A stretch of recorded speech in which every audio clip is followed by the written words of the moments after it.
Kembali lagi di Cerita Cinta Channel. Jangan lupa like, comment, and subscribe ya. Terima kasih. Episode 50. Pagi kota Paris disambut dengan suara ketukan pintu berulang kali di kamar hotel yang Gara sewa. Gara membuka mata, mencuci wajah lalu berjalan dengan santai ke depan. Dilihatnya dari lubang pintu, Revi nampak menunggu di luar dengan raut tak sabaran. Gara tertawa sinis. Ia kembali lagi ke dalam tanpa memperdulikan Revi yang masih menekan bel, juga mengetuk-ngetuk pintu dengan kesal. Gara tak mengubris. Sementara di luar, beberapa penghuni hotel menatap Revi dengan jengah. Hotel berkelas itu harusnya tak dihuni oleh tamu yang membuat pagi orang-orang jadi terganggu. "Permisi Nona, kami mendapat laporan Nona membuat keributan di sini." Seorang staf keamanan berbadan tegap layaknya Algojo mendekat ke arah Revi yang masih saja kekeh berdiri di depan pintu kamar Gara. "Ya maaf." Revi berdecak sebal, lalu kembali melangkah ke kamar sendiri. Ia melihat kontak Gara dan mencoba menghubungi lelaki itu, tapi Gara ternyata sudah memblokir semua kontak Revi tanpa tersisa.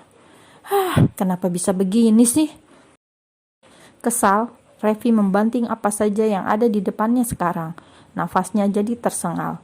Tapi kemudian ia ingat semalam sempat mengabadikan video panas mereka walau hanya sebentar. Revi tersenyum licik lagi, tapi terpaksa harus menunggu sampai Gara keluar dari kamar agar ia leluasa untuk berbicara dengan lelaki yang kini secara agama telah menjadi mantannya. "Enggak, Gara tetap suamiku." Denial Revi membuatnya seperti orang kehilangan akal sehat. Saat ini, Revi menekan kontak bening, disambungkannya panggilan. "Mbak Revi?" "Ya, aku. Tahu apa yang semalam aku dan Gara lakukan?" "Biarkan Mbak dan Mas Gara saja yang tahu. Saya matikan ya Mbak, saya ngantuk sekali." "Tunggu, kau pasti ingin mendengar bagaimana semalam kami melakukannya. Sudah lama sekali kami tidak bercinta, Bening. Semalam, malam yang begitu dahsyat dengan Gara yang tidak mau lepas dariku." Terdengar Bening menghela nafasnya di ujung telepon. Bening mencoba tersenyum dan menerima apa yang Revi katakan barusan. "Ya sudah Mbak, Bening turut senang kalau Mbak Revi juga senang. Selamat siang Mbak, semoga hari Mbak menyenangkan." Sambungan telepon itu mati. Revi mengerutkan kening. Seharusnya ia mendengar Bening menangis, meraung, marah-marah, merasa kalah. Revi jadi kesal sendiri karena harapannya tak sesuai kenyataan. Sementara Bening yang masih memeluk ponselnya hanya menatap langit-langit dengan pandangan menerawang. Ada air mata mengalir di sela matanya, meski tak ada isak di sana. Bening tidak mau berpikir macam-macam. Yang ia paham, Gara dan Revi memang masih berhak untuk melakukannya. Bukankah dia hanya istri kedua?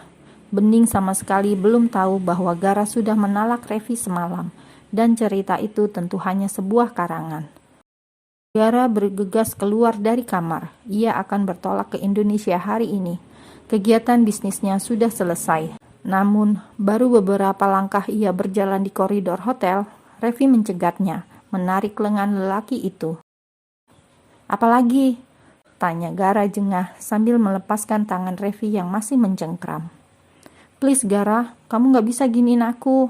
Kamu talak aku dalam keadaan mabuk. Itu tidak sah." "Aku sadar ketika mengucapkannya, Sela. Aku bahkan ingat waktu, juga apa yang kukatakan semalam. Di antara kita sekarang tidak ada hubungan apapun.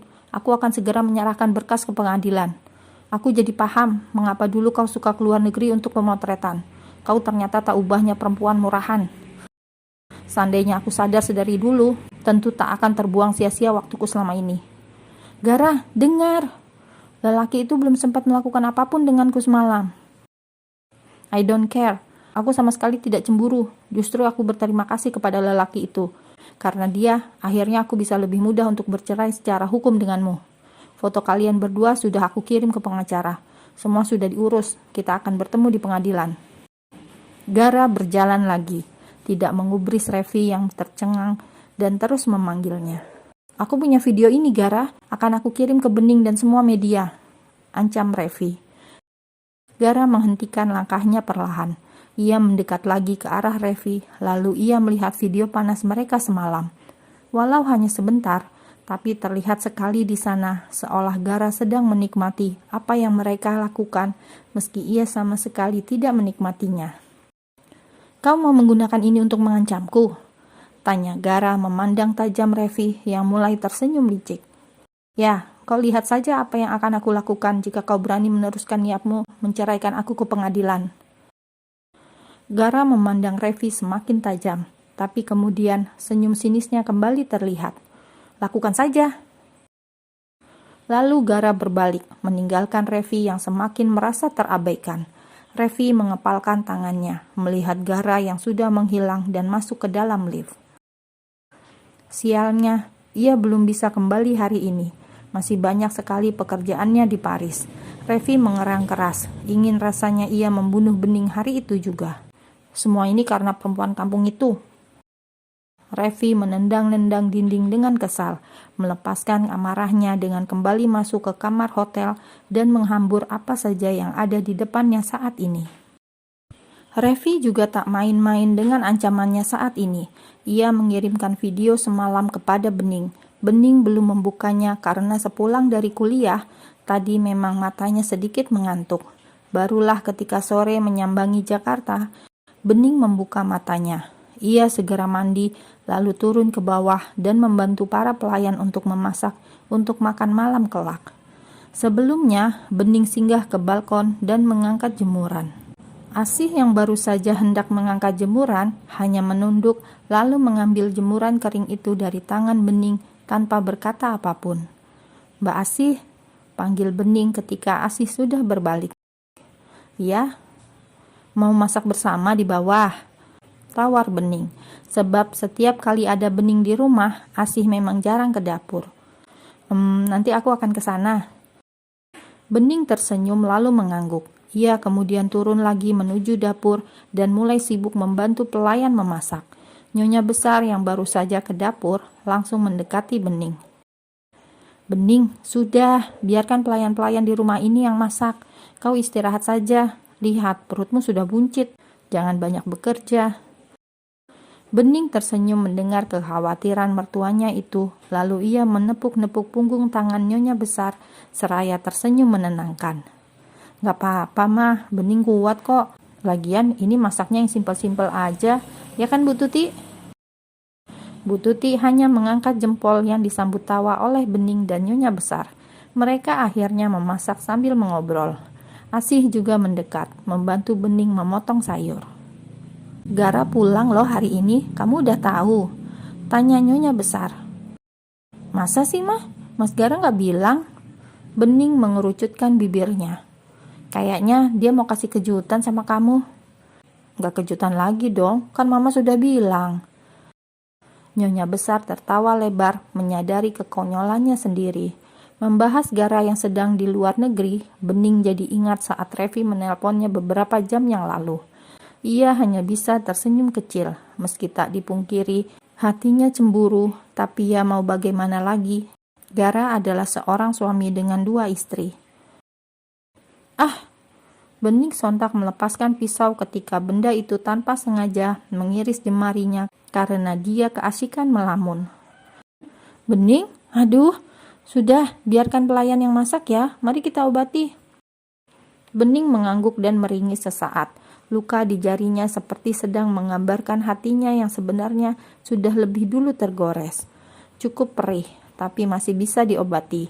Kalaulah tangannya yang terluka, maka ada obat untuk membuatnya sembuh. Jikalau hati yang terluka, maka hanya ikhlas sebagai penawar. "Kenapa sampai melamun? Apa ada yang kau pikirkan?" tanya Nyonya besar setelah selesai membalut luka Bening dengan kasah. "Tidak, Ma." Bening menggeleng. "Kalau memang ada yang mengganggu pikiranmu, ceritakan saja pada Mama, agar kau bisa tenang." "Hanya sedikit pusing dengan tugas kuliah yang menumpuk, Ma."